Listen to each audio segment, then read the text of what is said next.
back. You're watching The Money Show, and it's time to get your portfolio queries answered because it's very essential to figure out or just cross-check whether all your investment strategies are rightly aligned with your financial goals. And a very special guest we have with us is Aditya Shah, who will be reviewing your portfolio and also helping you achieve all your financial goals, be it long-term or short-term.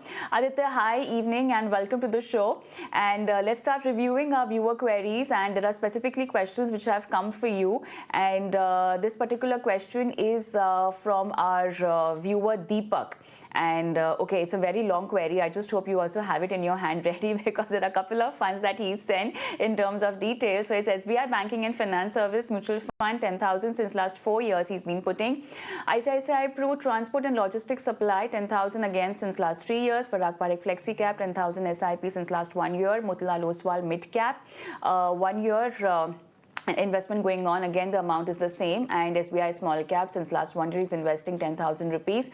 Current portfolio is around 10 lakh rupees. His target is 5 CR in next 15 to 18 years. Now question is, can he exit from Thematic Fund, SBI Banking and Finance and ICICI Pru Transport Logistics, or he should be continuing? The other question is, does he need any change in his portfolio in terms of fund mix? So he wants suggestions.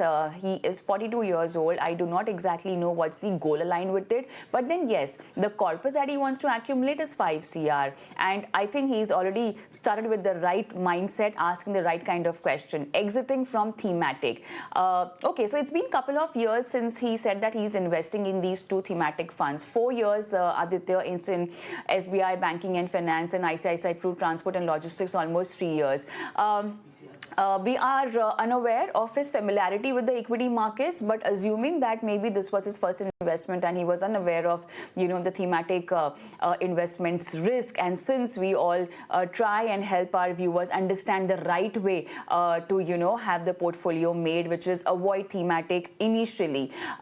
Considering he's couple of years old now in the investment trajectory, would you recommend an exit? So first of all, most 99% retail investors must not invest in a thematic fund. Entry and exit, that is timing of investment in a thematic fund, is really very important. So from my perspective, an average retail investor who does have his job or his business and does not have time to understand the nitty-gritties of an equity market must not invest in a thematic fund. So broadly, blanket 99.99% investors should avoid thematic fund. Only those 0.1% investors who understand the timing, they should invest in a thematic fund. Assuming that this investor is a retail investor who does not understand timing, I would recommend not to invest in a thematic fund.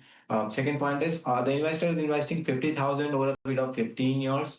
If we assume 10 to 12% nominal return over this period, the investor would reach somewhere close to 2.5 CR, which is short of the goal of 5 CR that the investor is really.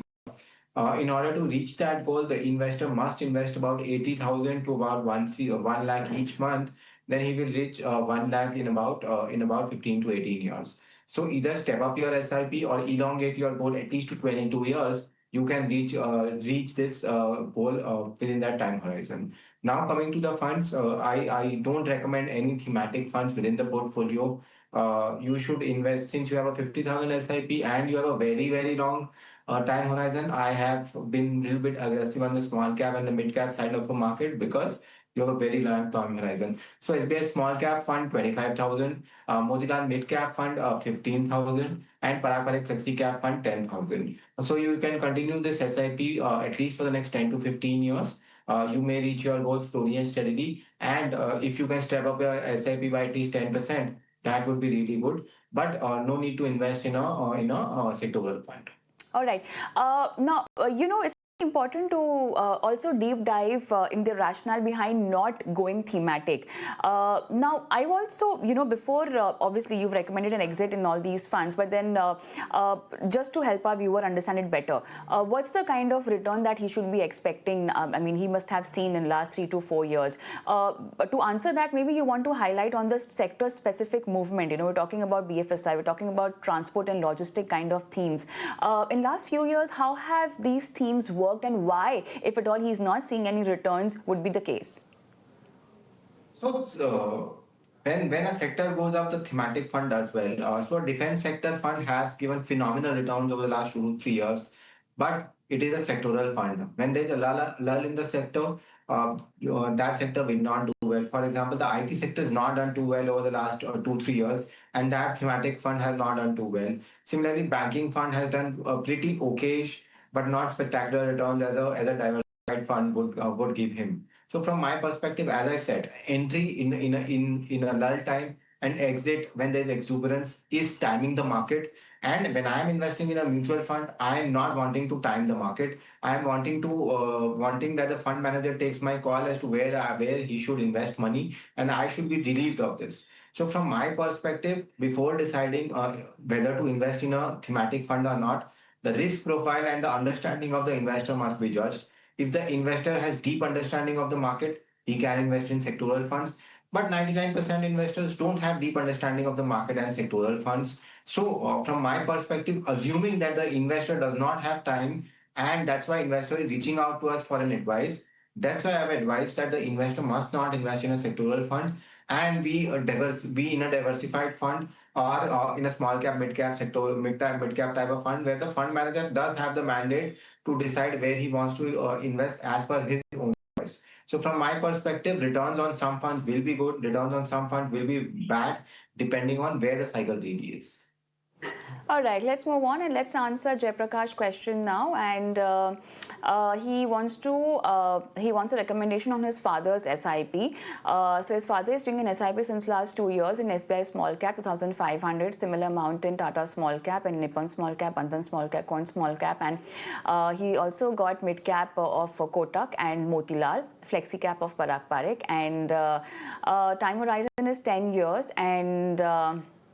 So his father is going to retire in Jan next year, and so he will be having almost 20 to 30 lakhs to invest more.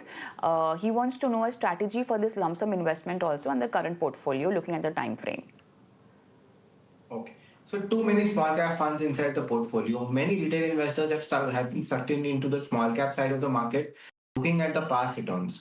But investors must keep in mind they need to assess their risk profile and then decide if they wish to invest in a small cap fund or not. Also, past returns are no guarantee of future returns. So, from my perspective, for an investor who is going to retire, I don't think a small cap fund makes too much of sense. The point being that the investor will need future income. Also, the risk needs to be curtailed within the small cap side of the space. So, the investor is not clearly specified what are his goals. Assuming that the retirement is coming about, I would like to cut down the exposure to the small cap side of the market. I will invest in a Parag Parikh flexi cap fund, HDFC flexi cap fund. Both of them have a large cap kind of a bias, and then try to do an index fund, which is UTI Nifty 50 index fund. Assuming that the investor will retire and will need some certain amount of corpus from this. That's why I have invested very conservative type of an investment where the bias continues to be at the large cap side of the market. All right, that's very interesting, and also because his question is for his father, although we do not have the clarity in terms of the purpose why he would need this money, I'm assuming it's not the retirement purpose wherein he needs money from this particular portfolio for his regular expenses, He's not treating it as his pension account, and if at all he's not doing that, his risk appetite can go up to 100% in equity. Aditya, will that be okay? Yes, so assuming that he's well covered for his retirement purposes, and this money is only for giving this money to the children or children's education, then he can go into 100% equity. He can then go into a mid cap and a small cap side of the market as well. On the small cap side of the market, he can go towards a Bandhan small cap or a Nippon small cap. On the mid cap side of the market, he can move towards a HDFC mid cap fund. But as I said, the goal of the money should be clearly defined. If it is not related to his retirement, then 100% equity, and also can explore the small cap and the mid cap side of the market. If it is retirement, then stick towards the large cap side of the market.